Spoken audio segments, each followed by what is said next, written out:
So మా శ్రోతలందరికీ welcome అండి. Thank you again. It's chit chat with Rao.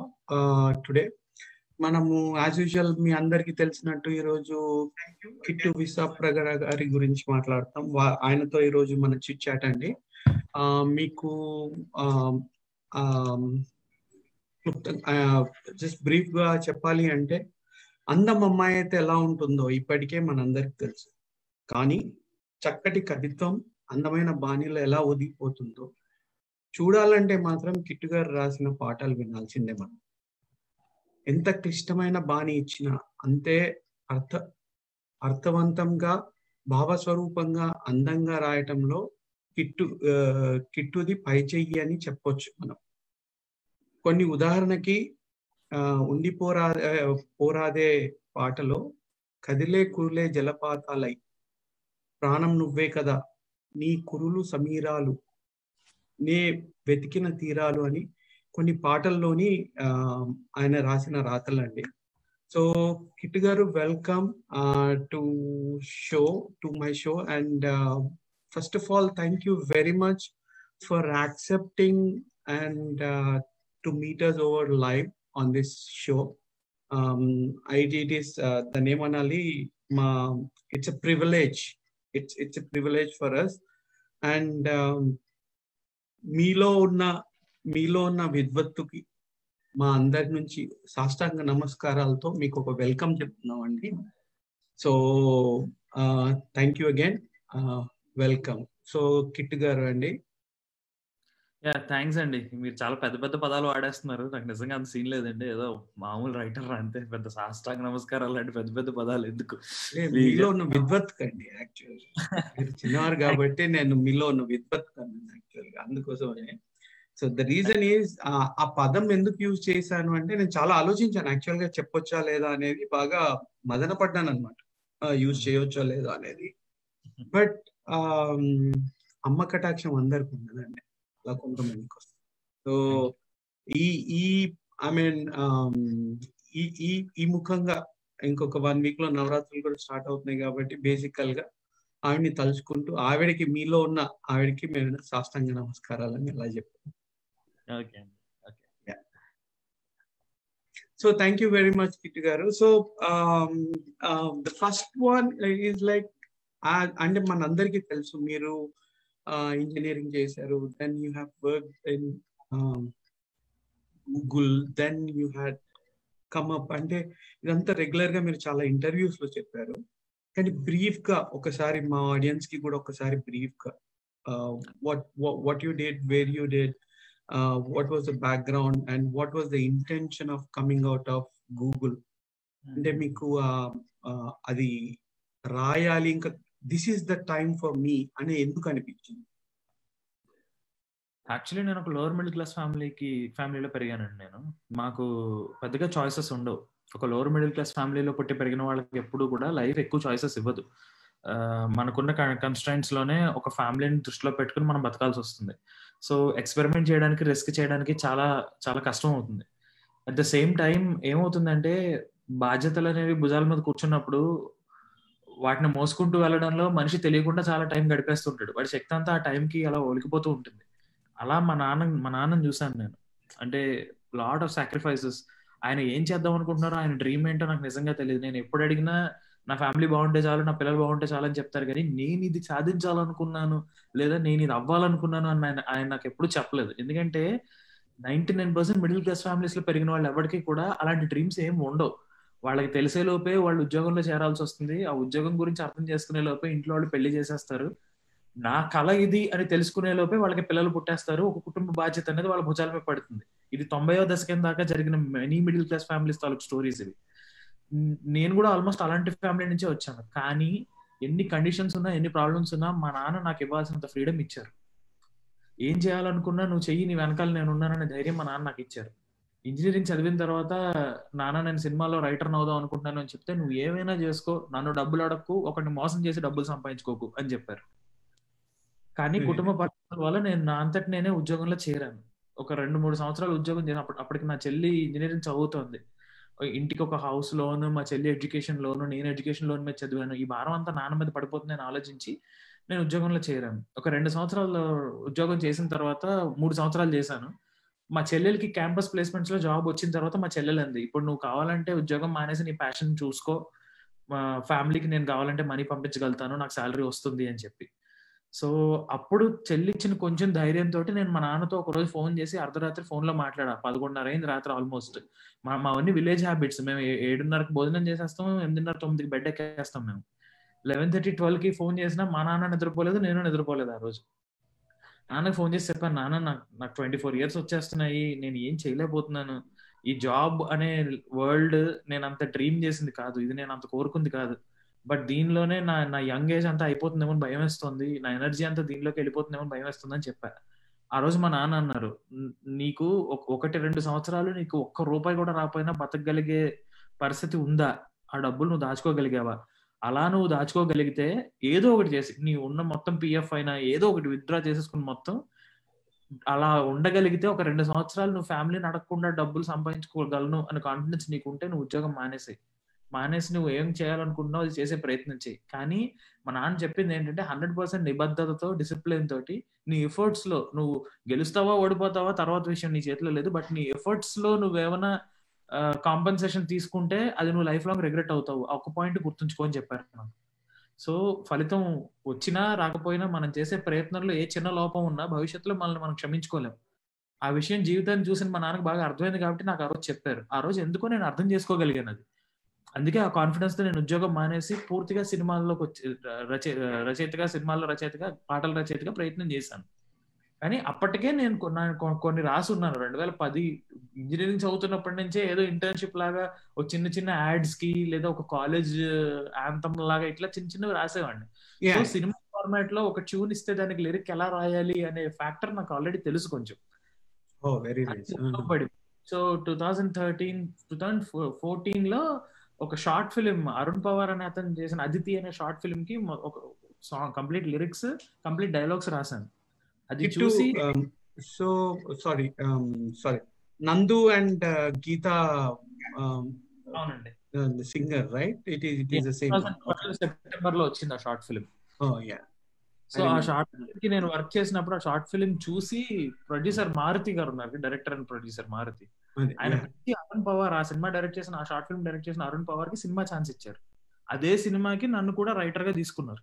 So, ఆ సినిమాకి మొత్తం డైలాగ్స్ 7 పాటలు రాశానన్నమాట. జీవన్ జేబీ గారు మ్యూజిక్‌లో, మారుతి గారి ప్రొడక్షన్‌లో.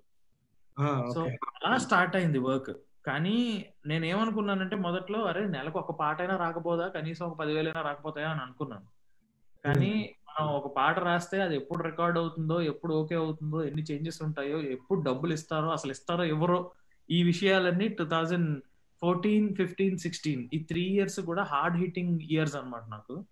They were like literally I mean I took the blows when I was like least expected in my life అన్నమాట. So, they were very strict and hard lessons. ఆ 3 ఇయర్స్ వల్లనే మనీ వాల్యూ తెలిసింది. అంటే డబ్బంత important కాదు అని చెప్పడానికి కూడా కొంత డబ్బుండాలి అని అప్పుడు అర్థమైంది నాకు. So, Okay. That's how it happened అండి. After 2016 it's like Annapurna studios వాళ్ళు నన్ను పిలవటం, అఖిల్ హెలో సినిమాకి ఆఫర్ రావటం. సో, విక్రమ్ కుమార్ గారికి వర్క్ చేయడం. అండ్ దెన్ 2017, 2018లో ఉండిపోరాదే సాంగ్ బ్లాక్ బస్టర్ హిట్ అవ్వడం. దానికన్నా ముందే గూఢచారి, చీలాసౌ, ఈ నగరానికి ఏమైంది ఇట్లాంటి సినిమాలన్నిటికి కూడా పాటలు రాశాను. యుద్ధం Mental శరణం, మధ్యలో కూడా కదా. మెంటల్ మదిలో వీటన్నిటికి కూడా రాశాను. అంటే 2018కే నేను అప్పటికే ఒక 40 సినిమాలకు పాటలు రాసున్నాను already. Oh, very nice. Okay. పెద్ద బ్లాక్ బస్టర్ హిట్ అనేది నాకు ఉండిపోరాదే అనే సాంగ్ తో వచ్చింది. ఒక రైటర్ గా, అంటే పాటల రచయిత కిట్టు అని ఒక రైటర్ ఉన్నాడు, వీడు బాగా రాస్తాడు అని జనాలకి బాగా తెలిసింది ఆ పాటతోటి. అంటే లిటరల్ గా ఒక పాట బేస్ చేసుకుని ఒక సినిమా మొత్తం హిట్ అవ్వడం అది చాలా రేర్ అది. నా అదృష్టం కొద్దీ ఆ లక్ నాకు దక్కింది. అండ్ ఆఫ్టర్ దాట్ ఇంకా అరెరే మనసా అనే సాంగ్ ఒకటి పెద్ద హిట్ అవ్వడం. దాని తర్వాత మళ్ళీ ఈ మాయ పేరేమిటో అని ఒరే బుజ్జిగా సినిమాలో ఒక పాట పెద్ద హిట్ Oh, అవ్వడం. అది ఆ పాట అయితే ఇప్పుడు ఈ మాయ పేరేమిటో ఇప్పుడు మా ఇంట్లో మా పిల్లలిద్దరు కూడా ఇట్స్ ఏ కంటిన్యూస్ గా వింటానే ఉన్నారు యాక్చువల్ గా. I think we watch that movie recently last week or somewhere. Right, అసలు అమేజింగ్ గా రాశారు అసలు అది. చాలా బాగా రాశారు. అండ్ వెరీ నైస్ అండి. Thank you for the intro and everything. So ఇంకొక క్వశ్చన్ ఏంటంటే హౌ డిడ్ అంటే ఇప్పుడు మీరు ఫర్ ఎగ్జాంపుల్ నాకు మేజర్ ఏంటంటే చాలా మందికి ఎలా ఉంటది dreams excellent background and thanks for sharing that first of all. ఎందుకంటే చాలా మంది ఎంతమంది అవునరా బాబు నేను లోవర్ మిడిల్ క్లాస్ నుంచి వచ్చాను అనేది షేర్ చేసుకోవడం అనేది it is very hard. I mean I haven't seen many of them doing it. Okay and thanks for sharing that and absolutely every one of us, I mean it's a different calendar, different dates on the calendar gani most of us are from the lower middle class. And what amazes me నాకు ఇప్పుడున్న generation like మీ generation లో నాకు చాలా నచ్చింది ఏంటి అంటే I mean exactly I had for me it is a dream. నాకు arts అనేది ఒక డ్రీమ్ అన్నమాట. వాట్ కైండ్ ఆఫ్ ఆర్ట్స్ అనేది నాకు తెలియదు. సో నాకు నా దారిలో ఏది దొరుకుతుంది నేను ఇప్పుడు ఇంటర్వ్యూ చెయ్యాలి అన్నా కానీ లేకపోతే ఏదన్నా రాయాలి అన్న అంటే నేనేం పెద్ద రచయితని కాదు, but I go and learn. అరే నాకు ఒక ఆపర్చునిటీ వచ్చింది, సో వై నాట్. ఇప్పుడు కాక్టైల్ డైరీస్ లో లాస్ట్ టైమ్ ఏడీ లాగా వర్క్ చెయ్యాలి. I have to spend some time in the nights and mornings and we have to drive in different places. I never hesitated అనమాట. అంటే I'm just trying to do. అంటే నేనున్న situations కి as you said due to so many responsibilities మాకు అప్పుడు అన్ని venues లేకుండే actual గా చెప్పాలి అంటే. ఇప్పుడు మీకు ఇప్పుడున్నంత వెన్యూస్ కానీ అది. అండ్ మోస్ట్లీ అనదర్ థింగ్ ఏంటంటే నేను గ్రో అయ్యేటప్పుడు మోస్ట్ ఆఫ్ ద టైమ్ ఎట్లుండేది అంటే it was like anything from the film industry, చదువు లేదు ఏం లేదు అన్నట్టు ఉండేది. But nowadays it's amazing. And a doctor, now I have seen recently, okay, MBBS atanu TNR gar interview lo anukunta someone from doctor background or a medical background, he is a director now. And someone, I mean most of you like completed engineering and what is that I understand personally. నాకేమనిపించిందంటే one is availability of different sources or medium is more right now. Like YouTube కానీ మీరు చిన్న short films కానీ short films ని separate ఒక culture లాగా తీసుకెళ్లే there are few guys who are encouraging that one, and that is one big encouragement. And even I think there are few couple of movies, I think I don't remember the name, sorry for that. Infosys లో ఒకతను ఎవరో direct చేశారు. he was a short film maker అనుకుంటాను. First short films కి ఆయనకు కూడా ఏదో I have something to say about this actually. Yeah, it's not a miracle అండి. అంటే బేసిక్ గా ఇది నిజంగా చాలా పెద్ద విషయం కూడా కాదు నా ఉద్దేశంలో. ఎందుకంటే మనకన్నా ముందు ఇప్పుడు for example 40s 50s generation లో కూడా Rabindranath Tagore is a poet, is a painter, is a music composer, is a scholar, is everything, is a musician. It's not ఇలా అంటే బేసిక్ గా ఇది నిజంగా చాలా పెద్ద విషయం కూడా కాదు నా ఉద్దేశంలో. వాయిస్ మనకన్నా ముందు ఫర్ ఎగ్జాంపుల్ సరే సో అంటే ఇలా నాకు తెలిసి చాలా మందిలో చాలా ఆర్ట్స్ ఉంటాయి ఎక్స్ప్లోర్ చేసుకున్న వాళ్ళు. ఆల్మోస్ట్ ఒక పాయింట్ ఆఫ్ టైమ్ లో లగ్జరీస్ ఎప్పుడైతే ఒకప్పటి లగ్జరీస్ ఇప్పుడు మినిమం నెసెసిటీస్, బేసిక్ నెసెసిటీస్ అయిపోయాయో ఆ తర్వాత మనిషి నిజంగా బయటికి రావడం తగ్గిపోయింది చాలా. ఎప్పుడైతే మనిషి లగ్జరీస్ కి దూరంగా ఉంటాడో అప్పుడే వాడు కంఫర్ట్ జోన్ నుంచి బయటకు వస్తాడు. కంఫర్ట్ జోన్ బయట ఎప్పుడు మిరకల్స్ జరుగుతాయి. So every human is capable of doing multiple things at a perfection level. ఏదో ఒకటే చేయగలడు వీడు అనేం లేదండి. మనిషి చాలా చేయగలుగుతాడు. దానికి మన ఇంట్లో మన అమ్మలే పెద్ద సాక్ష్యం. దానికి బయటికి రానిలేదు ఆడవాళ్ళని కానీ మనం వాళ్ళు అప్పట్లోనే చాలా చాలా అచీవ్ చేస్తున్నారు. Every mother is a multi tasker. ప్రతిరోజు కరెక్ట్ గా పొద్దున్న 8 గంటలకల్లా మనకి లంచ్ బాక్సెస్ ఎలా రెడీ అయ్యి మన చిన్నప్పుడు రోజుకో రకం కూరతోటి 3 రకాల ఐటమ్స్ తోటి ఎలా చేయగలిగారు. ఇలా నాన్న నెల జీతం మొత్తం తీసుకొచ్చినా ఒక్కోసారి అందులో తక్కువ తీసుకొచ్చినా మనకేం లోటు రాకుండా ఎలా మేనేజ్ చేయగలిగారు. These are all skills that we never acknowledged. So it's just like we're so into our cocoon, like ఇది నా కంఫర్ట్ జోన్ ఇంతే అనుకుంటుంటే అలా ఉండిపోయాం అంతే.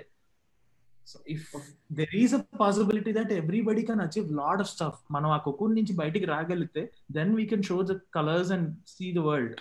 So yeah, that was my next point actually. That was my next point. Enti ante where exactly, how exactly you have decided on writing is my passion, writing is where exactly I'm going through.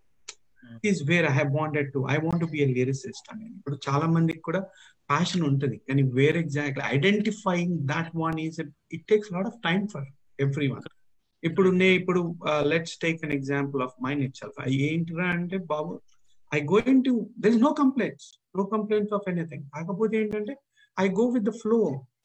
ఇది చెయ్యాలి అనేది ఏదన్నా అనుకున్నా, అది ఆ దారిలో మనకి ఏది వస్తుందో ఆ పాటలో వెళ్ళిపోతా ఉంటాం తప్ప, కానీ ఇది కావాలి, దిస్ ఈజ్ మీ అనేది ఐడెంటిఫై చేయడానికి చాలా సంవత్సరాలు పట్టింది అనమాట. This is me and this is what I wanted to be అనే దానికి చాలా ఇయర్స్ పట్టింది. సో మీకు అది when exactly that happen to you, like ఎందుకంటే ఈ ఐడెంటిఫైయింగ్ లను we will be wasting lot of times here and there. So అంటే ఇంట్రాస్పెక్షన్ ఫేజ్ అనేది అందరికీ ఉండదండి, చాలా తక్కువ మందికి ఉంటుంది.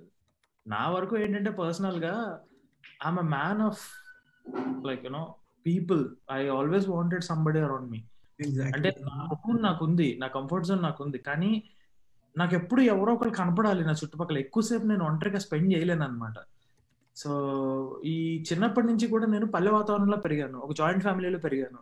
నా పెద్దనాన్నగారి 3 కొడుకులు, నా కజిన్స్, ఒక ఇంట్లో 13 మంది మధ్యలో పెరిగాను నేను. సో నాకు ఎవరితో అయినా ఏదో ఒక ఇంటరాక్షన్ నాకు ఉండేది. మా పెద్దనాన్నగారు ఫర్ ఎగ్జాంపుల్, మా పెద్దనాన్నగారు నాకు చిన్నప్పుడు రోజు ఏదో ఒక కథ చెప్పేవారు. మా అమ్మమ్మ, మా మామగారు, మా నాన్న, ఎవరు కూడా ఏ కథలు చెప్తూ, నేను ఊళ్ళో చిన్న చిన్న టెంపుల్స్ లో జరిగే ప్లేస్ గానీ, తోలుబొమ్మలాటలు గానీ, పురాణ గాథలు, వీటన్నిటి మధ్య పెరిగినవాడిని నేను.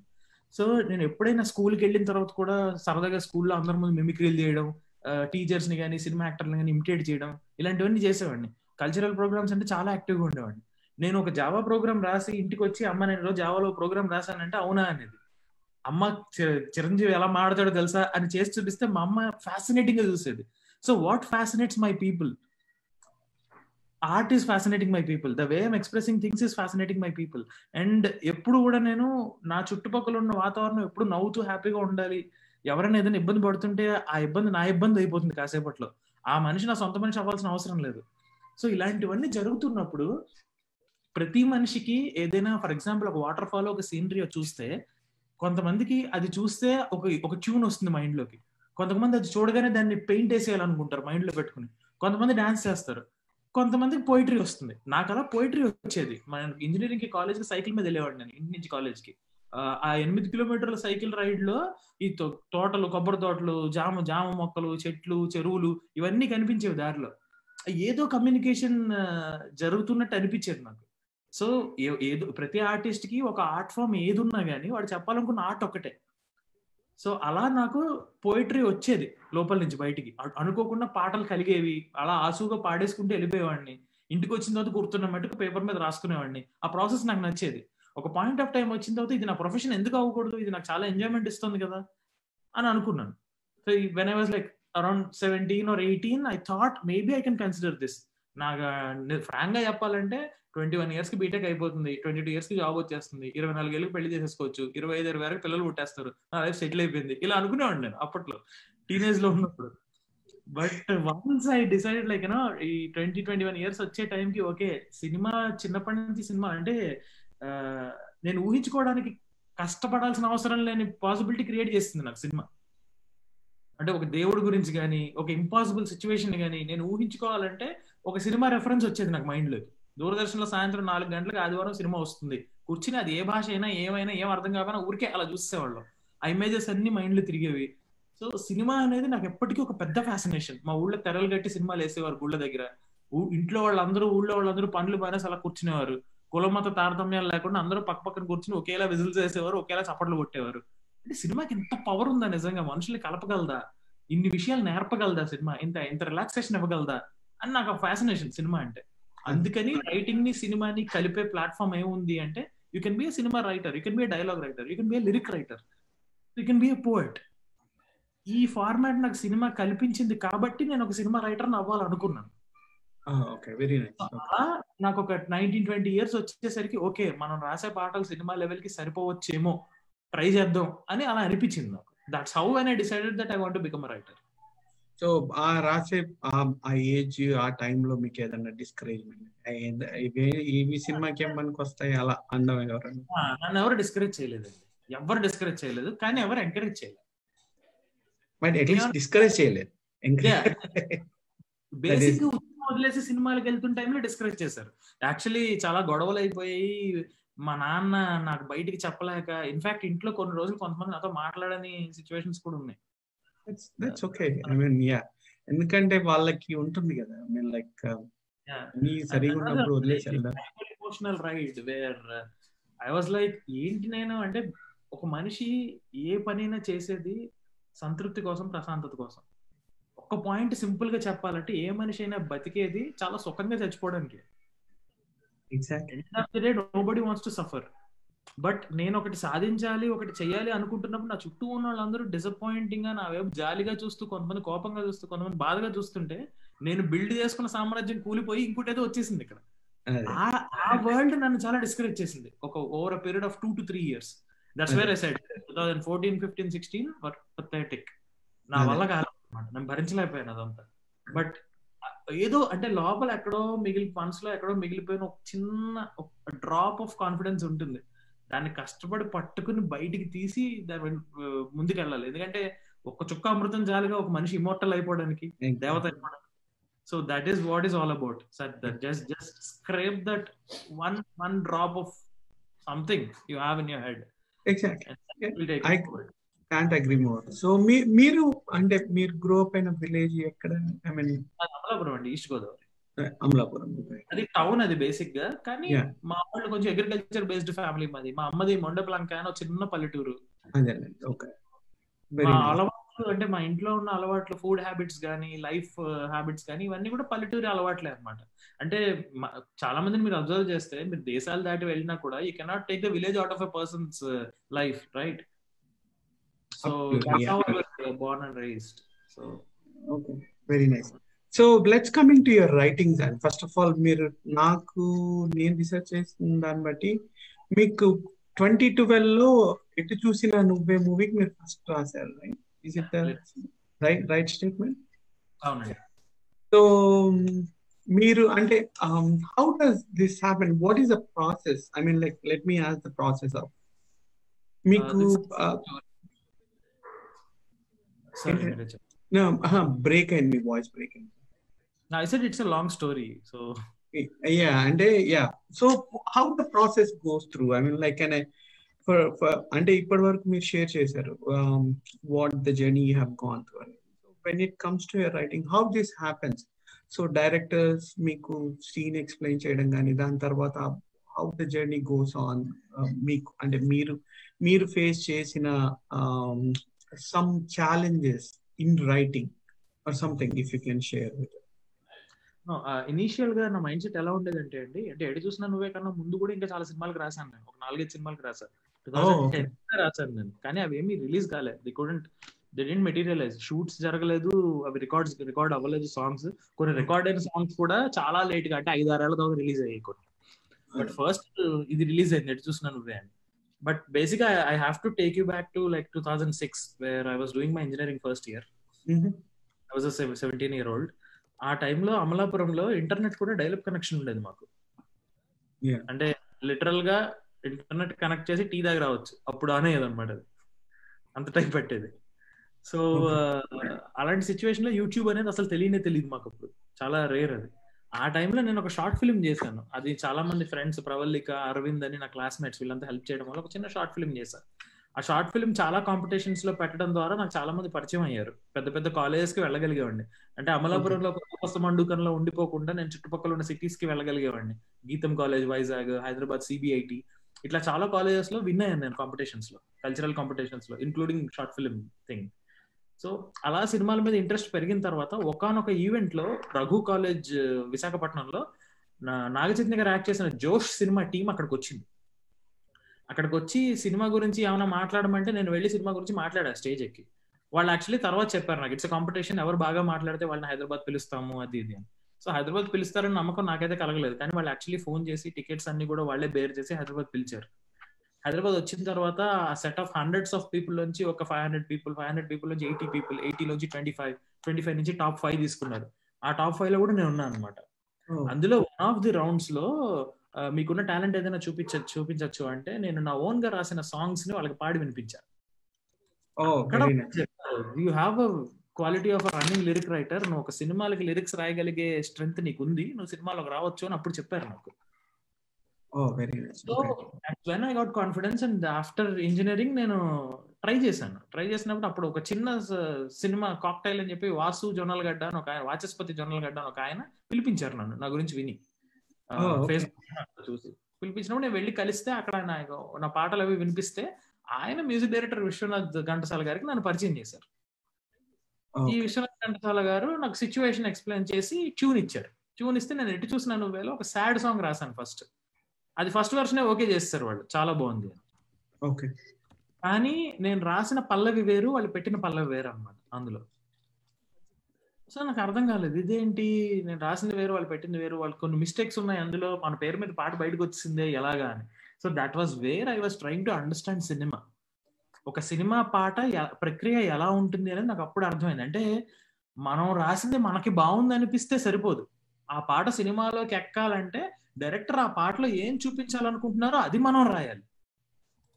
ఒక పెంకుటిల్లు కావాలి అంటే మనం పెంకుటిల్లే ఇవ్వాలి. తాజ్మహల్ ఇచ్చేసి బాగుంది కదా తీసుకో అంటే ఆ తాజ్మహల్ ఆయనకు సరిపోకపోవచ్చు లేదా అవసరం లేకపోవచ్చు. సో ఒక సినిమా వరకు ఒక మ్యూజిక్ డైరెక్టర్ ఏం కోరుకుంటున్నాడు, ఒక డైరెక్టర్ ఏం కోరుకుంటున్నాడు, ఆయన ఏం చూపించాలనుకుంటున్నాడు, ఈయన ట్యూన్ లో ఎలాంటి పదాలు పెట్టాలనుకుంటున్నాడు, వీటిని బట్టే ఒక సినీ గీత రచయిత పాట రాయాలి. మామూలు రచయిత వేరు, సినీ గీత రచయిత వేరు అని నాకు అర్థమైంది అప్పుడు.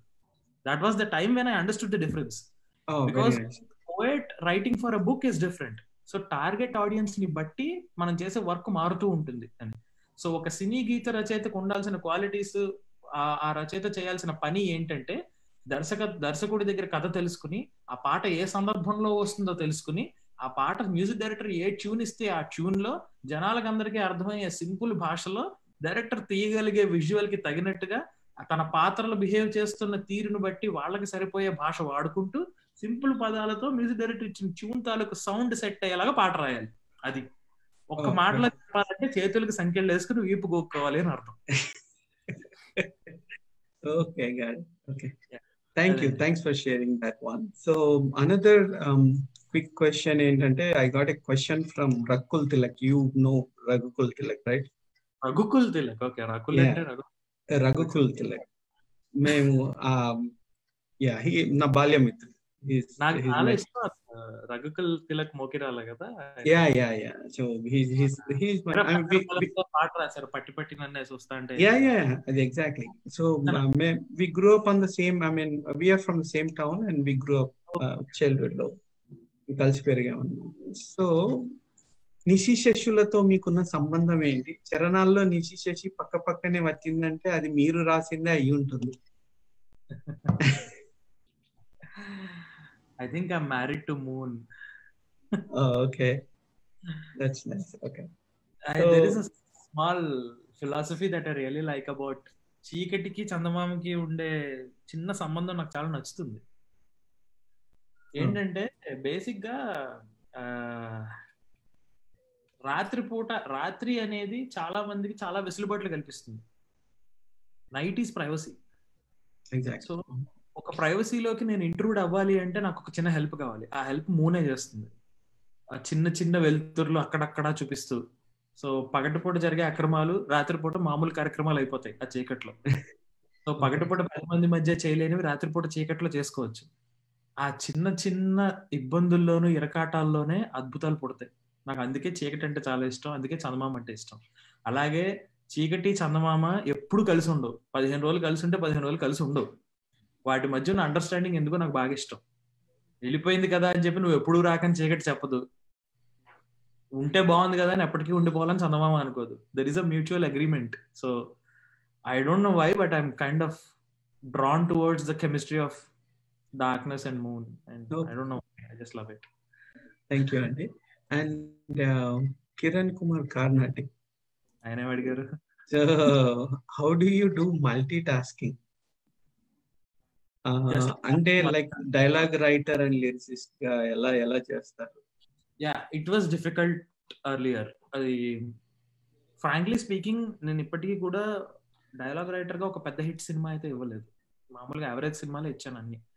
ఒక డైలాగ్ రైటర్ గా వర్క్ చేసిన సినిమాలకి, అంటే there is a difference. Screen play dialogues లేదా కథా డైలాగ్స్ రాసే వాళ్ళకి ఉండే వాల్యూ వేరు, ఓన్లీ డైలాగ్ రైటర్ గా ఉండే వచ్చే ఛాలెంజెస్ వేరు. బట్ నేను dialogue writing and lyric writing ఎలా మేనేజ్ చేస్తున్నానంటే, I'm an early morning guy and పొద్దున్నే నాకు లిరిక్ రాయడం ఇష్టం. నాకు చాలా ఎర్లీ మార్నింగ్ 5:30-6 ఆ టైంకి నాకు లిరిక్ రైటింగ్ చాలా ఇష్టం. అండ్ డైలాగ్ రైటింగ్ కొంచెం డే టైంలో ఇష్టం. ఎందుకంటే లిరిక్ రైటింగ్ కి ఇంత లెంత్ లోనే ఈ కంటెంట్ చెప్పాలి అనే కన్స్ట్రెంట్ ఉంది. ఆ కన్స్ట్రెంట్ నేను అచీవ్ చేయలేకపోతుంటే, అంటే ఒక థాట్ నాకు వచ్చి దాన్ని ప్రజెంట్ చేసేటప్పుడు ఆ లెంత్ లో నేను చెప్పలేకపోతుంటే, కానీ ఆ థాట్ నచ్చితే దాన్ని పక్కన రాసుకుని దాన్ని డైలాగ్ రైటింగ్ లో వాడుకుంటా. డైలాగ్స్ రాసేటప్పుడు ఏదైనా ఒక మంచి థాట్ వచ్చి, లేదు కానీ అది డైలాగ్ రూపంలో చెప్పలేకపోతున్నాను, దీనికి లాంగ్వేజ్ కొంచెం ఎక్కువ కావాలి, ఒక పెద్ద పౌరాణిక లెవెల్లో మాట్లాడేలా ఉంటుంది ఇది డైలాగ్ లో వాడితే, అంటే దాన్ని లిరిక్ లో వాడుకుంటా. సో ఇట్స్ లైక్ అంటే మనం ఇట్స్ లైక్ ఒక జీడిపప్పు లాంటిది, అది బిర్యానీలోనూ వాడచ్చు, పాయసంలోనూ వాడచ్చు, అలా అనమాట. So you should know about how to use your thought, that's it. And that's how I like doing multitasking. అన్నిటికీ I like playing video games as well. నాకు చాలా నచ్చుతుంది. అది నేను చూసాను, 2-3 చూసానండి మీ దాంట్లో. And that was one of the one was ఆ Titanic dubbing was very hilarious. I couldn't forget. I think it was Hemachandra. ఆయన వచ్చేసి కింద ఆయన పెట్టారు, నేను ఇదేంటి ఇది ఇక్కడ నుంచి ఇది. నేను I was going back to Spider Man, the initial Spider Man days అనమాట. కొంపదీసి Telugu dubbing initial Spider Man days అంటే ఆయన పెట్టినప్పుడు డబ్బింగ్ నాకు నచ్చితే చాలా. It's big get away for me. English Telugu dubbing సినిమాలు చూడడం పిచ్చి నాకు చాలా. So some times I talk to my friends like that, ఆ వాయిస్ మాడ్యులేషన్ లో, ఆ సెంటెన్స్ కన్స్ట్రక్షన్స్ లో. ఎందుకంటే బేసిక్ గా వాళ్ళు ఇంగ్లీష్ లో మాట్లాడేటప్పుడు ఆ లిప్ లెంత్ ఇంతే ఉంటుంది, తెలుగులో అది చెప్పేటప్పుడు ఎక్కువ చెప్పాల్సి వస్తుంది. పైగా డైరెక్ట్ స్పీచ్, ఇండైరెక్ట్ స్పీచ్ కూడా మారిపోతుంటాయి. అంటే ఇప్పుడు ఫర్ ఎగ్జాంపుల్ నాకు ఆకలి వేయట్లేదు అని చెప్తాం మనం, కానీ హిందీలో అయితే లేకిన్ మే కహ్ రహా హూ కి ముझे इतना भूख नहीं लग रहा है అంటారు హిందీ సినిమాలో. అంత లెంత్ లో మీరు తెలుగులో ఎలా చెప్తారు? అది తెలుగులోకి వచ్చారు, కానీ నేను చెప్తున్నాను అత్తయ్య ఏంటంటే నాకు ఆకలి వేయట్లేదని అంటుంది. ఏంటి మీరు అలా మాట్లాడరు కదా ఇంట్లో. Very nice. Yeah, that's true. That's true. Absolutely, Babu. I mean, absolutely. సామాన్య వాక్యాలు సంక్లిష్ట వాక్యాలుగా మార్చుకుని 2-3 పదాలు కలిపేసి ఏవో ఉంటాయి అందులో. అదో రాక్షస ఆనందం అంతే. That's why I like this. And one of the మా ఆడియన్స్ కండి వ్యూవర్స్ చాలా మంది చూస్తున్నారు. సో మీకు ఏమైనా క్వశ్చన్స్ ఉంటే please send that. We will be asking, will be covering most of the questions that you ask. మేము ఉన్న టైం మా పరిధిలో మేము కంపల్సరీ ట్రై చేస్తామండి. Absolutely. So one more question from Kiran అండి. Dialogue writing or lyricist, which one you love? Lyricist. And why some songs become blockbusters and why some don't? The major factor ఏంటంటే tune అండి. ఇప్పుడు cinema పాటలు అన్ని కూడా, ఒకప్పుడు cinema పాటలు ముందు పాట రాయించుకుని తర్వాత దాన్ని ట్యూన్ చేసుకునేవారు. ఇప్పుడు మారింది. ఇప్పుడు పాట అంతా తననాలతో ఇస్తారు, తత్కారాలు వేసి తననా తననా తననా అని పాడితే మేము దానికి వలపో తలుపో తలుపో ఏవో రాస్తాం. సో ఆల్రెడీ ఒక 70% కన్స్ట్రైన్డ్ ఎన్వైరన్మెంట్ లో ఒక లిరిసిస్ట్ వర్క్ చేస్తుంటాడు అనమాట. సో ట్యూన్ అంటే విచ్ ఇస్ రైట్, బికాస్ మనం ఎంత గొప్ప సాహిత్యం రాసినా అది వినడానికి బాగోకపోతే అది ఎవరు వినరు. సో ట్యూన్ కి ఎప్పుడూ పెద్ద పెట్టేశారు పాటల్లో, సినిమా పాటల్లో. సో ఇప్పుడు సినిమా పాటలు ఇచ్చే ట్యూన్ కి ఆ లిరిక్ అలా కూర్చోవాలి. అంటే దాదాపు మొగుడు పిల్లల సంబంధం లాంటిది. వాళ్ళిద్దరూ కరెక్ట్ గా పనిచేస్తేనే ఓ మంచి ప్రొడక్ట్, ఒక బేబీ ప్రొడక్ట్ వస్తుంది. లేదు some waste of attempts and it won't really work out. So అందుకే కొన్ని పాటలు వర్క్అవుట్ అవుతాయి, కొన్ని వర్క్అవుట్ అవ్వవు, అంతే. So what was your experience working in Manmadhudu? Manmadhudu 2, as an actor. As an actor, I was an accidental actor. I was never meant to be an actor. ముందు కూడా కొన్ని సినిమాల్లో యాక్ట్ చేశానండి, ఒక 3 సినిమాల్లో యాక్ట్ చేశాను. అప్పట్లో ఒకటి ఉండేవాడు అనే సినిమాలో చేశాను. 2016 ఆ సినిమాకి నంది అవార్డు కూడా వచ్చింది, ఆ బెస్ట్ ఫిల్మ్ కి, సాగర్ చంద్ర గారి డైరెక్షన్. అవును.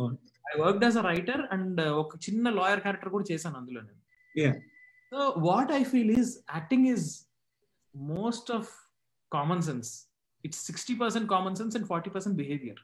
నాకు అనిపించింది అదే. And it's very difficult, it's not easy, it's an extremely difficult task. Because ఒకే సీన్ 2-3 యాంగిల్స్ నుంచి తీసేటప్పుడు కన్సిస్టెంట్ గా మనం లెఫ్ట్ హ్యాండ్ ఎత్తితే మళ్ళీ లెఫ్ట్ హ్యాండే ఎత్తాలి, అలాగే ఎత్తాలి. So that's not something that I'm entitled to do or capable of doing, and I know it. So, Manmadru 2K was an accidental actor. Why? Because Nagarjuna garu regular గా narrations ఇస్తున్నా ఆయనకు వెళ్ళి నేను. There were multiple writers for that film. And నా version నేను ఇచ్చాను. Rahul sat with a couple of versions and he mixed things up and then he prepared a final version of dialogues and total screenplay. So నేను narrate చేసేటప్పుడు నాగార్జున గారు set లో అక్కడికక్కడ కొన్ని dialogues change చేయాల్సి వస్తే you have to be there అని అడిగారు. అది షూటింగ్ పోర్చుగల్ లో జరుగుతుంది. సో పోర్చుగల్ రానని ఎవరు చెప్తారు? నాగార్జున సార్ అయితే పోర్చుగల్ తీసుకెళ్తారా సార్ అంటే ఎందుకే అంత ఉందో వెళ్దాం అన్నారు. అని అలా చూసారు పైనుంచి కింద ఇలా చూసి రాహుల్ మన మూడో క్యారెక్టర్ కి సరిపోతాడేమో అన్నాడు ఆయన. అంటే సార్ ఏంటి సార్ యాక్టింగ్ ఏంటి సార్ నాకేం రాదు సార్ అంటే నీకేం రాక్కర్లేదయ్యా రాహుల్ చెప్పింది చేయి చాలు అని. సరే సార్ రాహుల్ చెప్పింది నేను చేస్తాను, మీరు నన్ను అక్కడ తిట్టుకుని నీ వల్ల ఎక్కువ టేక్లు అవుతున్నాయి అదే అంటే నేను చాలా హర్ట్ అయిపోయి ఫీల్ అయిపోతాను సార్ ఏం అనలేవయ్యా పద అన్నారు. So I'm never a serious actor, అసలు నాలో యాక్టింగ్ అనేది లేదు first of all. Okay, thanks. Thanks for sharing a wonderful moment actually. And Miku, one more question. Miku, actually, what do you actually like about film? I like cinema as a whole because అంటే Stanley Kubrick అనుకుంటా ఒక coat ఉంది, if it can be imagined it can be filmed అని. So మన dream ని 10 మందికి చెప్తే వాళ్ళు కూడా ఎంటర్టైన్ అవుతారు అనే ఫీలింగ్ వచ్చే ప్రతి మనిషికి దొరికే మొట్టమొదటి ప్లాట్ఫామ్ సినిమా. ఒకప్పుడు పెయింటింగ్స్ వేసేవారు, లైక్ ఐ సెడ్ పోయిటరీ రాసేవారు, పాటలుగా చెప్పేవారు, హరికథలుగా చెప్పేవారు, కాలక్షేపాలు చేసేవారు, నాటకాలు ఆడేవారు. వీటన్నిటికన్నా ఒక మెట్టు పైకి వెళ్ళింది సినిమా. ఎందుకంటే ఒక రోజంతా కష్టపడిన మనిషికి ఒక 2 గంటలు అలా రిలాక్స్ అవ్వాలి, లేదా ఎగ్జైట్ అవ్వాలి, లేదా ఏదైనా తెలుసుకోవాలి, వీటన్నిటిని కూడా ఒక మోషన్ ఆఫ్ పిక్చర్స్ తో చూపించే ప్లాట్ఫామ్ సినిమా ఇచ్చింది. సో సినిమా is a great team work, it's not one man's show. Like చాలా మంది కలిసి ఒకే కళ మీద పనిచేయాలి. ఒకడు పేపర్ మీద రాసుకున్న కళని, ఒకటి విజన్ ని ఒక 200-300 మంది అర్థం చేసుకుని పనిచేయాలి. So cinema is nothing but a great project work. నాకు తెలిసి బ్రహ్మదేవుడు మనుషుల్ని ఎలా సృష్టిస్తాడో అలాగే సినిమాలు కూడా. That's a good I mean, I like that the way you told. అది చాలా బాగా చెప్పారు. లైక్ ఐ సెడ్, ఒక సినిమాని మెచ్చుకోవడానికి వాడు ఒక స్థాయి పర్సన్ అయి ఉండాల్సిన అవసరం లేదు. ఒక సినిమాని ఎంజాయ్ చేయడానికి వాళ్ళు ఎవరైనా ఎవరి పక్కనైనా కూర్చోవచ్చు, ఎలాంటి వాడితోనైనా ఇంటరాక్ట్ అవ్వచ్చు. అన్ని మర్చిపోయి ఒక 2 గంటల పాటు కులం మొత్తం వాడి స్టేటస్ ఏమీ తెలియదు, మన పక్కన ఎవడు కూర్చున్నాడు కూడా మనకు తెలియదు, ఒక జోక్ వస్తే ఆడితో పాటు కలిసి నవ్వుతాం మనం. సో దట్ సినిమా could do that. So exactly, yeah. Thanks for sharing అండి. సో శ్యామవారి గారు, హలో కిట్టు గారు, ఎలా ఉన్నారు? Good to see you. ఒక ప్రశ్న, మీ ఎదుగుదల ఒక రచయితగా, ఒక వ్యక్తిగా చాలా బాగుంది. ఐఎమ్ ష్యూర్ మీరు ఇండస్ట్రీలో ఆటుపోట్లు చూశారు. ప్రశ్న ఏంటంటే, పాటలైనా మాటలైనా ఈ రంగంలో ఆడవారు ఎందుకు లేరు? ఇది చాలా మేల్ డామినేటెడ్ రంగంగా మారడానికి కారణం ఏమిటంటారు? యాక్చువల్లీ చాలా మంచి క్వశ్చన్ అండి. చాలా తక్కువ మంది ఆడవాళ్ళు ఉన్నారు ఈ రంగంలో. సో ఇప్పుడు ప్రస్తుతం థింగ్స్ ఆర్ చేంజింగ్. నేను చాలా మంది ఆడవాళ్ళతో కూడా కలిసి వర్క్ చేశాను. అసిస్టెంట్ డైరెక్టర్స్, కో డైరెక్టర్స్, డైరెక్టర్లు అవ్వాలనుకునే వాళ్ళు, సినిమాటోగ్రాఫర్స్, ఇలా చాలా మంది వస్తున్నారు. రచనా పరంగా ఆడవాళ్ళు అంటే శ్రేష్ఠ అని ఒక లిరిక్ రైటర్ ఉన్నారు, చైతన్య పింగళి లిరిక్ రైటర్ ఉన్నారు. వీళ్ళందరూ చాలా పెద్ద పెద్ద సినిమాలకు కూడా మంచి మంచి పాటలు రాశారు వీళ్ళు. సో ఇప్పుడు వస్తున్నారు. కొంతకాలం వరకు మేల్ డామినేటెడ్ గా ఎందుకు అయింది అంటే, it's because of the same reason. Like చాలా గవర్నమెంట్ ఆఫీసుల్లోను, రైల్వే డిపార్ట్మెంట్స్ లోను, బస్సుల్లోను, వాటిలోను కూడా మీరు చాలా కాలం మగవాళ్ళనే చూసారు. మన ముందు జనరేషన్ నుంచి ఆడవాళ్ళు రావడం మొదలైంది బయటికి. అది సప్రెషన్ వల్ల కావచ్చు, వీళ్ళు ఫేస్ చేసే ఆటుపోట్లు, ఇండస్ట్రీలో జరిగే కొన్ని బ్యాడ్ ఎక్స్పీరియన్సెస్ వల్ల కావచ్చు, వాళ్ళు ఎదుర్కొన్న వాతావరణంలో వాళ్ళ కంఫర్ట్ లేకపోవడం వల్ల కావచ్చు, చాలా ఫ్యాక్టర్స్ ఉన్నాయి. But yeah, I 100% agree that it was a male dominant society for a while, but right now people are coming out and things are working out for them also. Okay, agreed, there are more challenges for them. ippatiki sexual predators, there is a lot of violence, there are a lot of miscommunication and misunderstanding and ego, chaala factors unnai, but eventually change is happening. So Shrestha garu point techaru kabatti, yeah, the way she worked in Arjun Reddy, I mean that is the most this thing. I liked her writings and everything. So ఈ పాట కూడా అసలు that the outcome of each song there. So one of the point I wanted to go back. నాకేంటి అంటే మీరు అన్నారు కదా, అంటే మీకు ఒక బాణీ ఇచ్చేసి దాంట్లో లిరిక్స్ రాయాలి అని అంటారు. కానీ నేను అర్జున్ రెడ్డిలో నాకు అన్నిటికంటే అంటే there are many things that I like about, I mean the taking కానీ అది కానీ, the last one which comes to me as a one of my favorites on the first list was the card పడతా ఉంటే just voice music అనేది dominate చేయకుండా పాట. So అది do you think that దాన్ని బేస్ చేసుకొని చాలా ఇప్పుడు ఒక 2-3 దగ్గర ఎక్కడ చూసినట్టు నాకు బాగా గుర్తు. Again people are doing it. Basic గా మ్యూజిక్ అంటే ఇప్పుడు ఇన్స్ట్రుమెంట్ ఉండాల్సిన అవసరం కూడా లేదండి. మనం రాసిన కవిత ఒక వచన కవిత లాగా ఇస్తే దాన్ని పాటగా ఎలా పాడుకోవచ్చు కూడా మ్యూజిక్ డైరెక్టర్ చెప్తాడు ట్యూన్ కట్టి. సో నాకు తెలిసి ఆ ఒక్క పాట అలా కొన్ని పాటలు కొంతమందికి స్వతహాగా వచ్చేస్తాయి. అంటే డ్రైగా ప్రోజ్ లాగా రాయకుండా పాటలా కలుగుతుంది రాసేవాళ్ళు కొంతమందికి. సో సిరివెన్నెల గారు రాసిన ఎప్పుడు ఒప్పుగా వద్దురా ఓటమి అనే పాట కానీ ఇలా కొన్ని ఏంటంటే వాళ్ళకి బాణీలతో వచ్చేస్తాయి, పాట ఆసుగా పాడుతూ వినిపిస్తారు. దర్శకుల అభిరుచిని బట్టి అలాంటి సినిమాల్లో పెట్టుకోవడం జరుగుతుంది. ఒక్కొక్కసారి తను రాసుకున్న కథకో తను తీయాలనుకున్న సినిమాకో అలాంటి ప్రక్రియ సరిపోకపోవచ్చు, అవసరం పడకపోవచ్చు, దానివల్ల అలాంటివి పెట్టుకోరు అంతే. కానీ నా దృష్టిలో సంగీతం లేకుండా సాహిత్యం లేదు, సాహిత్యం లేకుండా సంగీతం లేదు. ఏ సాహిత్యం రాసినా అది ఒక శృతితోటి ఒక యతిలోను ఒక లయలోను వెళ్తుంది. ఏ పాట ఎవరైనా స్వర కల్పన చేసినా దాంట్లో భాష గాని అక్షరాలు గాని లేకపోతే వాళ్ళు చెప్పాలనుకునేది 100% చెప్పలేకపోవచ్చు. సో అమ్మా నాన్న ఉంటేనే పిల్లలు ఉంటారు అన్నట్టు ఈ రెండు ఉంటేనే భావం కలుగుతుంది. సో ఇంకొక క్వశ్చన్ శ్రీరామ్ అయ్య గారి ఆయన దగ్గర నుంచి, was there any incidents you had to compromise on what you want to do and result exceeding your expectation? Yeah, చాలా ఉన్నాయి యాక్చువల్లీ. అతను నా కజిన్ అండి, శ్రీరామ్ అని. Okay, my cousin. I didn't expect that he would ask me a question, but I'm glad he's watching it right now. Now I'm more conscious. Okay. Yeah, actually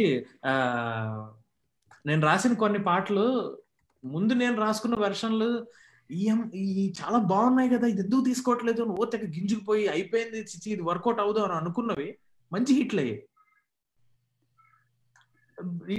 అంటే నా assessment రాంగో లేకపోతే నేను దీనికన్నా గొప్పగా రాశాను కదా ఇది ఎందుకు తీసుకోవట్లేదు అన్న ఒక బాధ నాకు తెలియదు, కానీ అవి ఖచ్చితంగా వర్కౌట్ అవ్వు అనుకున్నవి చాలా బాగా వర్కౌట్ అయిన పాటలు కొన్ని ఉన్నాయండి. అది నేను ఇందాక చెప్పాను, లైక్ నేను ఏదో అద్భుతం చేసేద్దాం అనుకుంటాను, కానీ అవతల వాళ్ళకి ఏం కావాలో అది ఇవ్వడమే టాలెంట్ అండ్ రిక్వైర్మెంట్ అనేది అప్పుడు అర్థమైంది నాకు. So he actually asked me, like question was, నువ్వు అనుకున్నది ఏదో చేయలేక ఇది వర్కౌట్ అవ్వదు అనుకుని కాంప్రమైజ్ అయిపోతే అది అనుకోకుండా నీ ఎక్స్పెక్టేషన్స్ బియాండ్ గా రీచ్ అయితే అలాంటి ఇన్సిడెంట్ ఏమైనా ఉందా అని అడిగాడు అంతే. సో సాంగ్ రైటింగ్ లోనే నా ఇనిషియల్ డేస్ అన్ని అలాగే గడిచాయి. ఎంత ఫ్రస్ట్రేషన్ తో ఇంటికి వచ్చేవాడిని అంటే, ఏంటి బాగుంది కదా ఇది ఎందుకు ఓకే చేయట్లేదు, తీసుకోవచ్చు కదా అని కోప్పడిపోయేవాడిని. చాలా బయటికి చూపించేవాడిని కాదు, అంటే I'm not a very short tempered guy, but లోపల చాలా మదన పడేవాడిని. ఒక్కసారి ఆ పాట బయటకు వచ్చిన తర్వాత ఆ విజువల్ చూసినప్పుడు, అంటే ఒక పాట అంటే ఒక 10 రకాల సమూహం కదా, ట్యూన్, సింగర్, అక్కడ కొరియోగ్రాఫర్, ఆ సినిమాలో వచ్చిన ఆ ఇన్సిడెంట్, ఆ లిప్ సింక్, ఆ విజువల్ ఇవన్నీ సింక్ అయినప్పుడు, ఓహో right fine this is working, okay నేను కొంచెం తప్పుగా ఆలోచించాను, అనవసరంగా నేను దిగించుకున్నానే అని అప్పుడు నాకు అర్థమైంది. అలా చాలా సందర్భాలు. Very nice. ఓకే, దానికి బెస్ట్ ఎగ్జాంపుల్ ఉండిపోరాదే పాటనే. ఉండిపోరాదేకి సినిమాలో లేని చరణం ఒకటి రాశాను నేను ముందు. ఇది అద్భుతం, వీళ్ళు ఎందుకు తీసుకోవట్లేదు ఇది అని చాలా గింజిపోయాను నేను. బహుశా అది తీసుకోపోవడం వల్ల ఇప్పుడు అంత పెద్ద హిట్ అయిందేమో అది. Okay, that's great. సో మీ వన్ ఆఫ్ ద థింగ్స్ ఏంటంటే, first of all congratulations on Colour Photo. 2 పాటలు బ్రహ్మాండంగా ఉన్నాయి, తరగతి గది అండ్ అదర్ వన్ బ్రహ్మాండంగా ఉన్నాయి. సందీప్ ఏంటండి అంత క్రెడిట్ సందీప్ కే, ఆ సినిమా డైరెక్టర్ కే ఇస్తాను నేను. ఓకే, తపన పడ్డాడంటే చాలా తక్కువ మంది డైరెక్టర్లు ఉంటారు పాటలో ప్రతి అక్షరం బాగుండాలి అని. అంటే బేసిక్ గా ప్రతి పాటలోనూ కొంత రాస్తే ఓకే ఇంతవరకు బాగుందిగా, ఇది చాలు, ఇది చూపించేద్దాం అని అనుకుంటారు చాలా మంది. కానీ తను తెర మీద చూపించాలనుకున్న ప్రతి సీన్ కి, ప్రతి బొమ్మకి, ప్రతి ఫ్రేమ్ కి ఈ అక్షరం సెట్ అవుతుందా లేదా అని క్యాలిక్యులేట్ చేసుకుని మరీ మాట్లాడాడు నాతోటి. ఓకే. ఎస్పెషల్లీ తరగతి గది కన్నా కూడా అరెరే ఆకాశంలో నా పాటకి ఇంకా ఎక్కువ కష్టపడ్డాం. అందులో 2-3 రాసి ఈ చరణం కాదు, ఇలా కాదు, భయ్య ఇది బాగుంది కానీ ఇది కాదు నేను చూపించాలనుకుంటుంది అని. ఒక చరణం అయితే నేను చాలా ఇష్టపడిపోయి భయ్య బాగుంటుంది బాగుంటుంది బాగుంటుంది అన్న కూడా. అంటే అది అందులో కొంచెం పెద్ద పెద్ద ఎగ్జాంపుల్స్ వాడాను అనమాట. అది బాగుంది, చాలా నిజంగా బాగుంది. కానీ అతను చెప్పింది ఏంటంటే నా క్యారెక్టర్ ఇలాంటి మాటలు మాట్లాడు నిజ జీవితంలో. నేను చూపించాలనుకున్న పాత్ర నువ్వు రాసిన ఇంటెలిజెన్స్ లెవెల్స్ లో ఉండదు. సో సింపుల్ గా ఇంకా టోన్ డౌన్ అని ప్రతిదీ దగ్గరుండి కేర్ తీసుకున్నాడు. కాలభైరవ ఇచ్చిన ట్యూన్ ని నా లిరిక్ ఏ మాత్రం తక్కువ చేయకూడదు అని ఎక్కువ జాగ్రత్త నాకన్నా అతనే ఎక్కువ తీసుకున్నాడు. Fantastic, very good to hear. So I know, and me association with Chai Biscuit, I know most of the team members are Chai Biscuit నుంచి నేను యాక్చువల్లీ కలర్ ఫోటో నాకు వాళ్ళు పర్సనల్ గా ఫ్రెండ్స్ అంతే. I never work with Chai Biscuit. Oh, you never worked with them before? ఒకసారి నేను రాసిన ఒక ఆర్టికల్ ఏదో వాళ్ళు పోస్ట్ చేశారు. But I never work with Chai Biscuit. నాకు వాళ్ళందరూ ఫ్రెండ్స్, అప్పటి నుంచో పరిచయం ఉన్న వ్యక్తులు వాళ్ళు. Okay, very nice. సో ఆ పరిచయం వల్ల so they had a freedom to come to you and ఇట్లా అడగడం కానీ అలా లేదు. బేసిక్ గా నా దగ్గరికి రావడానికి వాళ్ళు తలుచుకుంటే వాళ్ళు ఇంకా పెద్ద పెద్ద రైటర్ల దగ్గరికి వెళ్ళగలరు. ఎంత పరిచయం ఉన్నా కూడా బాగా రాయగలడని కాన్ఫిడెన్స్ వచ్చినప్పుడే ఏ డైరెక్టర్ మన దగ్గరికి వస్తారు. సో వాళ్ళ కథ అంటే ఆ ఇంటరాక్షన్ కొంతవరకు హెల్ప్ అయింది. ఓకే వీడు ఒకడు ఉన్నాడు అనే దృష్టిలో పెట్టుకోవడానికి ఉంది. కానీ ఒక అరరే మనస ఇలాంటి పాటలు కొంచెం బాగా రాయడం వల్ల కొంచెం వీడు పర్లేదు, వీడి సినిమాలో మనం అనుకున్న డైరెక్టర్ తీయాలనుకున్న ఇమేజ్ కి తగినట్టు రాయగలుగుతాడు అనే కాన్ఫిడెన్స్ వచ్చినప్పుడే కదా ఏ డైరెక్టర్ అయినా మన దగ్గరికి వచ్చేది. So personal level of interaction was up to a level, but film making work వచ్చేసరికి ఇట్స్ బియాండ్ దట్. ఎప్పుడు కూడా personal thing it doesn't get in between. So Sai Rajesh గారికి మీకున్న అంటే పరిచయం ఎటువంటిది? ఒకసారి నేను ఫేస్బుక్ లో 2013 7 years బ్యాక్ ఒక స్టేటస్ పెట్టా. నిన్నటి దాకా ఆ జాబిల్లి ఊహకు అందని తారాతీరం, నేడు నీలార్ముడి కాలు కింద నలిగిన ఓ నక్షత్రం అని రాశా. ఆ నీలార్ముడు అనే పదం ఆయనకు నచ్చిందట. నాకు పింగ్ చేసి ఫేస్బుక్ లో ఏంటి నువ్వు ఏం చేస్తావు అదేదని అడిగితే నేను ఇలా కొన్ని సినిమాలకు పని చేస్తున్నానండి ప్రస్తుతం అని చెప్పాను. నాకు ఒక సాంగ్ కావాలి, lyrics has to be the worst and better. ఇప్పటివరకు ఎవరు నన్ను అలా అడగలేదు, ఈయనంటే ఇలా అడుగుతున్నారు అని అనుకుని కాల్ చేసిన తర్వాత తెలిసింది actually he's asking for an oxymoron. ఇప్పుడు ఫర్ ఎగ్జాంపుల్ జొన్నవిత్తులు గారు ఒక తెక్కల దండకం రాశారు, గొట్టంబు అని. అంటే మనం అన్నం పాతిని ఒక ఎక్స్క్రిటరీ కెనాల్ తోటి కంపేర్ చేశారు ఆయన. అంతకు మించిన జుగుప్స్ ఉండదు. ఆయన ఆ జోనర్ లో ఒక సాంగ్ అడుగుతున్నారు అనమాట. సో అడిగి నాకు వెంటనే ట్యూన్ పంపారు. ఒక 10-15 minutes ఆ ట్యూన్ వింటూనే నాకు వర్డ్స్ వచ్చేస్తే ఒక 10-15 minutes టైంలో నేను ఒక వెర్షన్ రాసి సరే ఇలా ఉంటే ఓకేనా పర్లేదా అని బెరుగ్గానే పంపాను ఆయనకి. పంపితే ఆయన వెంటనే ఫోన్ చేసి అలా ఉంటే కాదు నాకు అదే కావాలి, యాజ్ ఇట్ ఈస్ ఆ వర్షన్ నాకు అదే కావాలి అని తీసేసుకుని ఈవినింగ్ నాకు రెమ్యునరేషన్ ఇచ్చేసారు ఆయన. సో అలా నాకు ఆయన పరిచయం అయ్యారు. సో ఇది కొద్దిగా క్లిష్టమైన క్వశ్చన్, ఐ మీన్ లైక్ కొద్దిగా మంచి క్వశ్చన్ అండి. This is about what is happening in the society right now. So Nirbhaya, Disha, the recent incidents in UP లాంటి, ఐ మీన్ దీస్ ఆర్ వినడానికే కొద్దిగా ఇదిగా ఉంటుంది రైట్. సో అప్పుడు విన్నప్పుడు మీలోని రచయిత స్పందించాడా ఎప్పుడన్నా?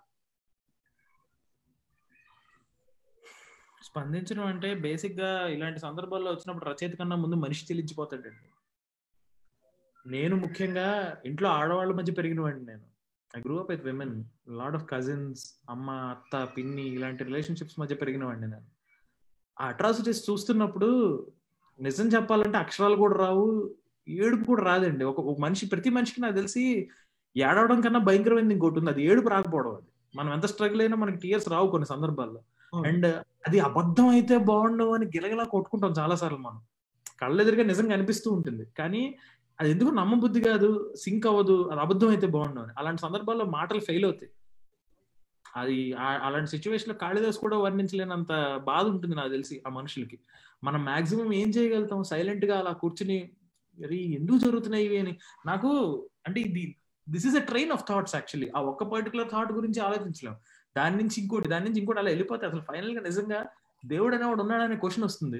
మనం మనకి ఎన్నో పురాణ గాథలు, చిన్న చిన్న కథలు ఇవన్నీ చెప్తూ మనల్ని పడుకోబెట్టారు. రాక్షసుడు ఒక మనిషిని తినేస్తుంటే దేవుడు వచ్చి కాపాడాడు, ఒక ఏనుగు ఒక ముసలి ఏనుగును తినేస్తుంటే విష్ణుమూర్తి వచ్చేసి కాపాడాడు. ఇవన్నీ చెప్తే ఇవన్నీ నమ్మి పడుకున్నాం మనం.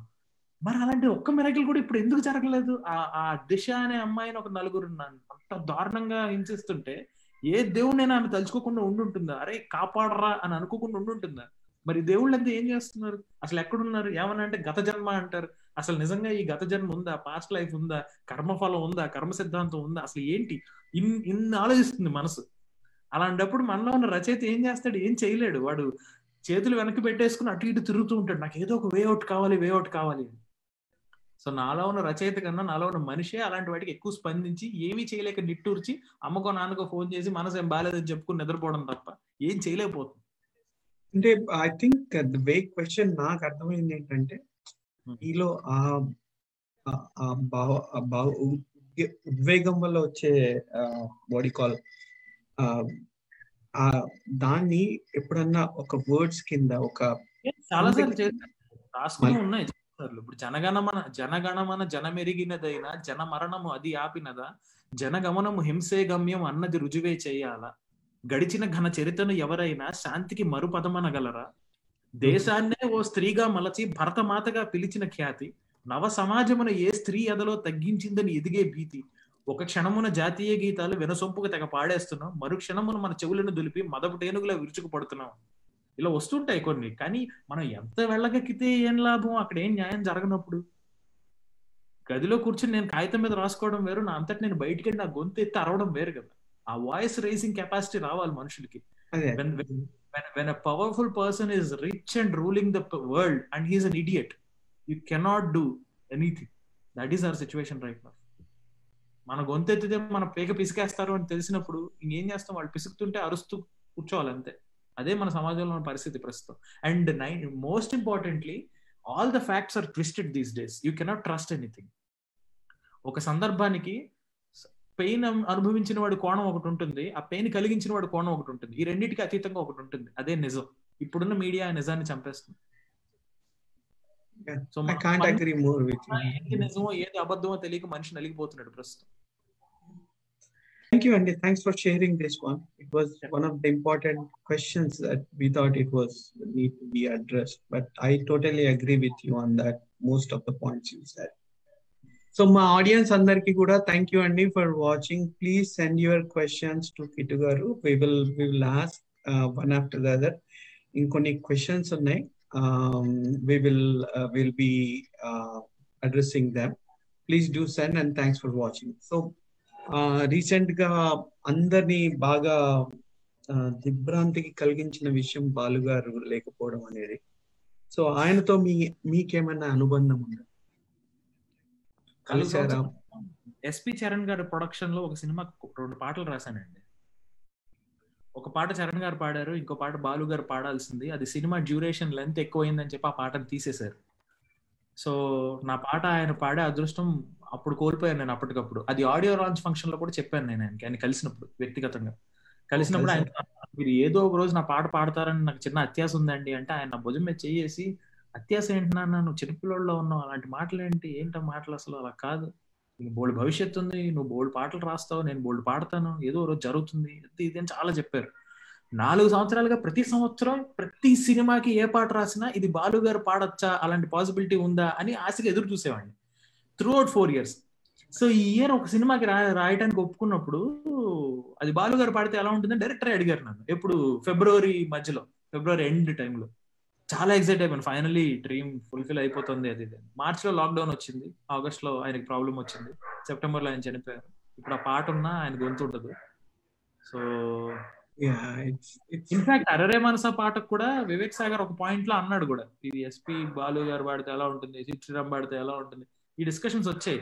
అలా చాలా సినిమాల్లో పాటలు ఆయన పేరు ప్రొడ్యూసర్లు డైరెక్టర్లు చెప్పి అలా వెళ్ళిపోయాయి ఆ అవకాశాలు నాకు రాకుండా.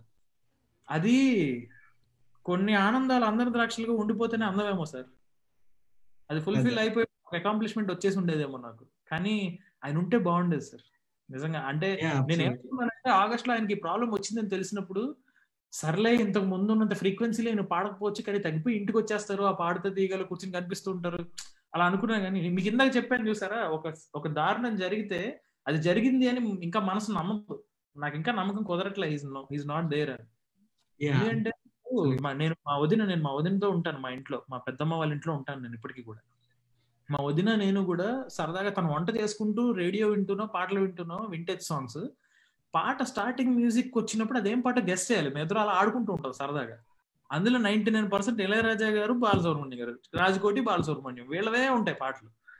సో ఏమో అంటే it's still difficult to accept that he is no more. So yeah, అదొక తీరని కళ అంతే. సో సేమ్ లైన్ మీద అండి, ఇది యాదృచ్ఛికమా లేకపోతే మీరు రాసిన పాటలు మీ most of the good numbers were sung by Sid Sriram? ఉండిపోరాదే సాంగ్ ఒకసారి హిట్ అయిన తర్వాత ఇండస్ట్రీలో కాంబినేషన్స్ అండ్ ఫార్ములాస్ మీద నడుస్తాయి సినిమా ఇండస్ట్రీలో మాక్సిమం. సెంటిమెంట్ అనొచ్చు దాన్ని. మేబీ కాంబినేషన్ అంటే సెంటిమెంట్ కాదు కానీ ఫార్ములా. వీళ్ళు రాసి ఇతను పాడితే వర్కౌట్ అవుతుంది అని ఒక లెక్క ఉంది. ఓకే, దాని వల్ల అది కొంతకాలం నడిచింది. అయినా ఎంత 3 పాటలేగా నేను రాసిన పాడింది అంతే. But again they all of them are like good numbers, right? అవన్నీ హిట్ అయ్యాయి మంచిగా. అతను పాడితే బాగా వింటారు. సో ఆయన పాడడం వల్లే నాకు హిట్ వచ్చింది బేసిక్ గా, ఫస్ట్ హిట్ అయితే. ఒరే బుజ్జిగాడు కూడా ఆయనే పాడారు అనుకుంటా, ఇఫ్ ఐఎమ్ నాట్ రాంగ్. ఏదండి?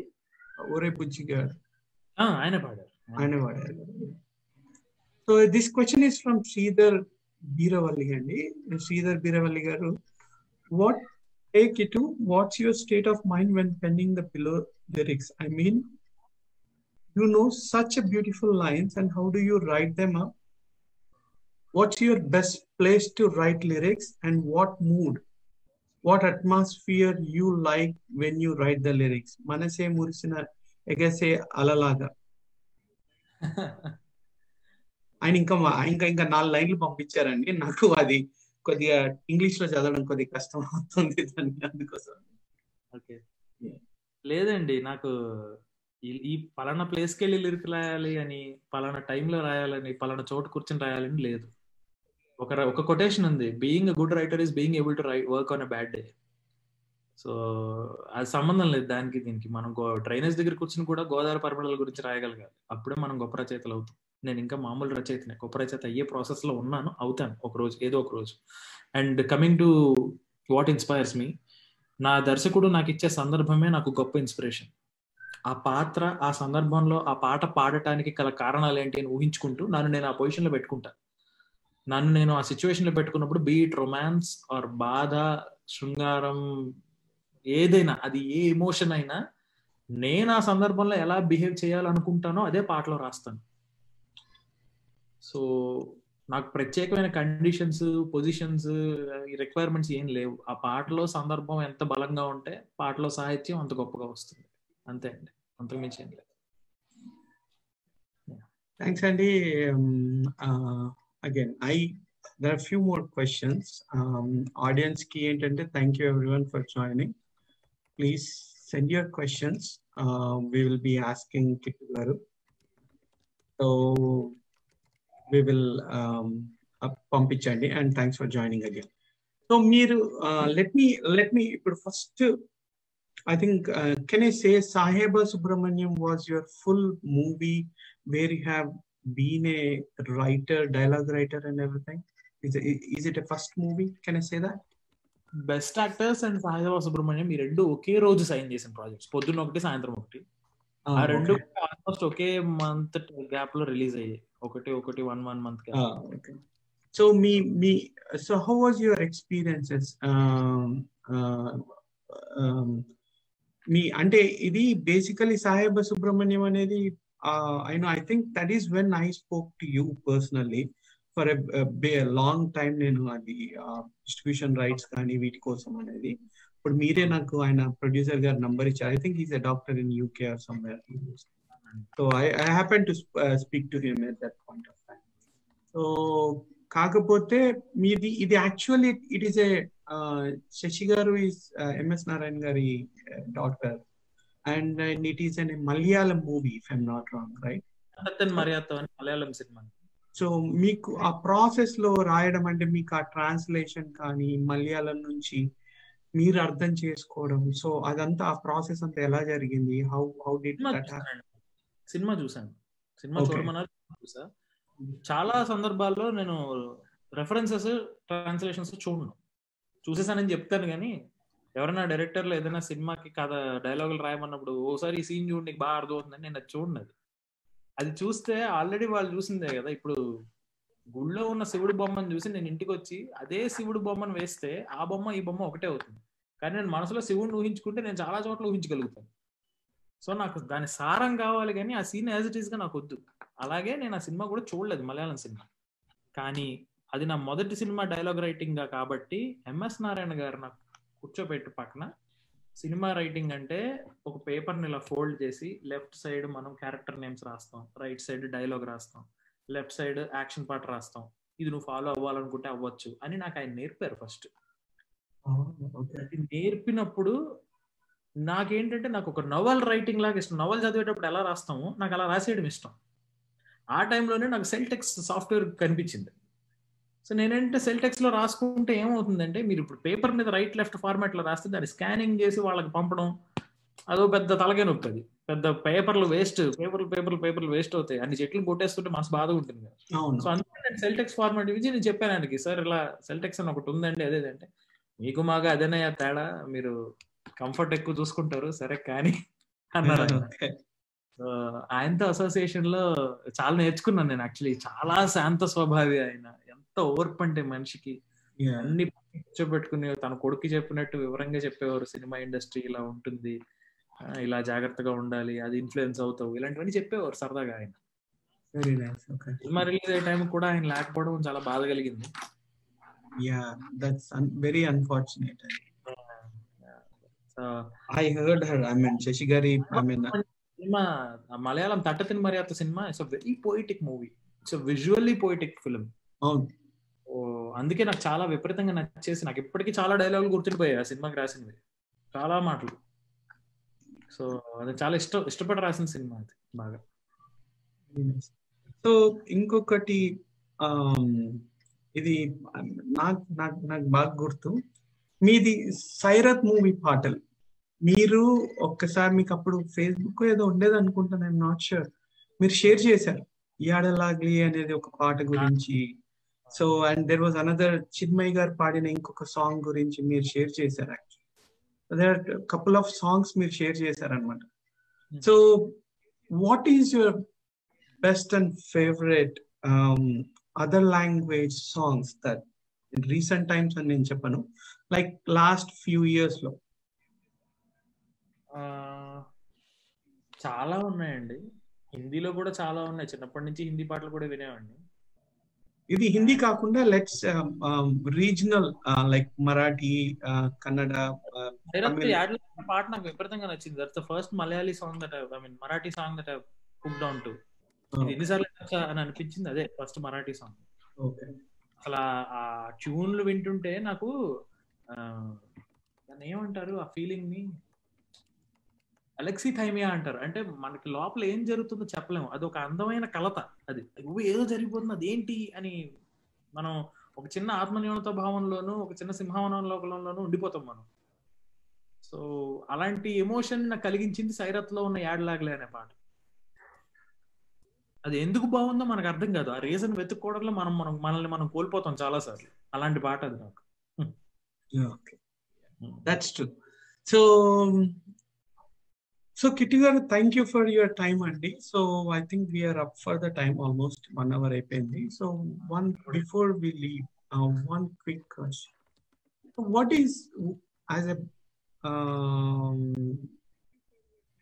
is your suggestion for writers? So దీన్ని ఒక 2 parts గా డివైడ్ చేద్దామని నేను అనుకున్నాను. One is like వాళ్ళ mental strength, how they have to stay strong is one thing. And వాళ్ళ రైటింగ్ స్కిల్స్ కానీ, ఇప్పుడు చదవాలి, ఇప్పుడు కొన్ని బుక్స్ కానీ ఏమన్నా ఉంటే కానీ. So what is your suggestions for that? ఏ మనిషి అయినా గొప్పగా రాయాలంటే ముందు వాడు గొప్పగా వినాలి. సో స్పందించగలిగే గుణం ఉన్న ప్రతి వాడు బాగా రాయగలుగుతాడు. సో స్పందించాలంటే ముందు మన చుట్టుపక్కల జరుగుతున్నవో మనం చదువుతున్నవో మనసు పెట్టి సంగ్రహించుకోవాలి. So and second most important thing, if you want to become a cinema writer, first find a job. Financial sources, ఒక సోర్స్ ఆఫ్ ఇన్కమ్ ఎక్కడో ఒకటి ఉండాలి, ఎంతో కొంత. ఎందుకంటే జేబులో 100 రూపాయలు ఇచ్చే ధైర్యం ఒక్కోసారి దేవుడు కూడా ఇవ్వలేడు. సో ఎప్పుడు కూడా ఒక సోర్స్ ఆఫ్ ఇన్కమ్ పెట్టుకునే సినిమా ఇండస్ట్రీలోకి రావాలి. సినిమా రైటర్ కావాలనుకుంటే, సినిమా ఇండస్ట్రీలో రైటర్ గా ఉంటూనే బియాండ్ సినిమాగా ఎదగాలనే గోల్ ఎవరికైనా ఉంటే, ఎన్నో పుస్తకాలు, travel a lot, there are lot of countries, lot of places. మనకి పాసిబిలిటీ ఉన్నంత వరకు తిరుగుతూనే ఉండాలి. కానీ ఏదో ఒక టైంలో, ఒక పాయింట్ ఆఫ్ టైంలో తిరిగి ఇంటికి రావాలి. హోమ్ అనే ఫీలింగ్ తెలియాలన్నా, ఒక అద్భుతమైన అనుభూతులు మనం పొందాలన్నా, పొందిన అనుభూతుల్ని 10 మందితో పంచుకోవాలన్నా మనలో చలనం ఉండాలి, స్పందన ఉండాలి. అప్పుడే గొప్ప రచయిత కాగలుగుతాం. ఇది ప్రస్తుతానికి నాకు తెలిసినవి మాత్రం. ఇంకా నేను గొప్ప రచయితను కాదు కాబట్టి నాకు ఇంతకు మించి తెలియదు, అంతే. So how do you say that they have to mental strongness కానీ మెంటల్లీ వాళ్ళు ఫేస్ చేసే ఇష్యూని? అంటే sir, we're all weak people, nobody is mentally strong. ప్రతి మనిషి ఏదో ఒక దానికి సరెండర్ అవుతాడు. ఆ సరెండర్ అయ్యే సోర్స్ ని బట్టే మనకి మెంటల్ స్ట్రెంగ్త్ వస్తుంది. నేను బేసిక్ గా I surrender myself to women a lot, because I see a mother in every women. I feel a mother in not in every women but few women at least, and I don't hesitate to surrender myself to women. So ప్రతి మనిషికి ఒక relieving factor అనేది ఒకటి ఉంటుంది. అది కొంతమందితో మాట్లాడితే వస్తుంది. నాకు మా వదిని చూస్తే నాకు ఇంకొక అమ్మున్న ఫీలింగ్ వస్తుంది. చిన్నప్పుడు మనం స్కూల్ నుంచి ఇంటికి వెళ్ళగానే మనకి పని ఉన్నా లేకపోయినా మనకి ఇంట్లో అమ్మ కనపడాలి. అమ్మ నడుచుకుంటూ వస్తాం, ఈరోజు స్కూల్లో ఏం జరిగిందంటే అని. నేను ఇప్పుడు బయటికి ఏ ప్రొఫెషన్, ఏ పని మీద బయటికి వెళ్ళినా నేను తిరిగి ఇంటికి వస్తున్నప్పుడు నాకు పని ఉన్నా లేకపోయినా ఇంట్లో నాకు వదిన కనపడాలి. కాసేపు కూర్చుని, ఇదిగో ఈ రోజు ఇలా జరిగింది, ఎలా జరిగింది, ఏమైనా తింటావా, ఏమైనా తాగుతావా, ఇది. సో అలా ప్రతి ఒక్కడికి ఏదో ఒక గెటవే ఉంటుంది. ఆ గెటవే పట్టుకోగలిగితే మెంటల్ స్ట్రెంత్ ఆటోమేటిక్ గా పెరుగుతుంది. సో మనం it's an irony actually, or how would you say, oxymoron maybe.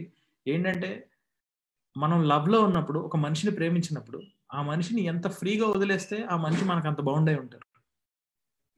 అలాగా మనం ఒక మనిషికి ఎంత సరెండర్ అవ్వగలిగితే, అది మనిషి అవ్వక్కర్లేదు, ఒక మనిషికి కానీ, ఒక సందర్భానికి కానీ, ఒక ఎమోషన్ కి కానీ మనం ఎంత సరెండర్ అవ్వగలిగితే అంత మెంటల్ స్ట్రెంత్ పెరుగుతుంది. మనల్ని మనం ఎంత అర్పించుకోగలిగితే, మనం ఎంత అంకిత భావం చూపిస్తే అంతకంత పైకి ఎదగలుగుతాం. సో ఒక రచయితగా మెంటల్ స్ట్రెంత్ పెరగాలి అంటే find a way to surrender yourself to someone or something. అంతే అండి. థ్యాంక్ యూ అండి, and thanks for your time. It was very pleasure talking to you, and thanks joining us. And first of all thank you for accepting మా call చేయగానే మీరు accept చేసిన చాలా thank you. And from our point of, మా audience తరపున, మా పిలుపు TV తరపున, మా తరపున, నా తరపున, వేణు గారి తరపున, అందరి తరపున యశస్వి దేవి ఎల్లప్పుడూ మీతో ఉండాలని మేము కోరుకుంటున్నాం. థ్యాంక్ యూ అండి. Thanks a lot. I feel privileged. Thank you.